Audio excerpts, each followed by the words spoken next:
The one who gives. What does the word Muslim mean? The one who gives up. The one who just accepts. It comes from salima, to be at peace, to be at ease and calm. And when you say aslama, to submit, actually means to submit calmly. You're okay with it. When Allah tells you to do something, you're not agitated about it. You're not like, fine, I'll do it. You're not like that. You're at ease on the inside, and you just willingly submit yourself. If it's Allah saying it, it must be good for me.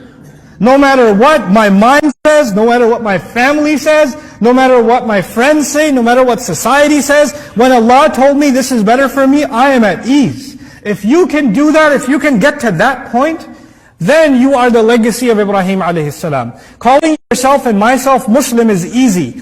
Being Muslim is not, it's a different thing altogether. And it's not even about behavior. It's about something very deep internally. I am completely satisfied with what Allah and His Messenger command.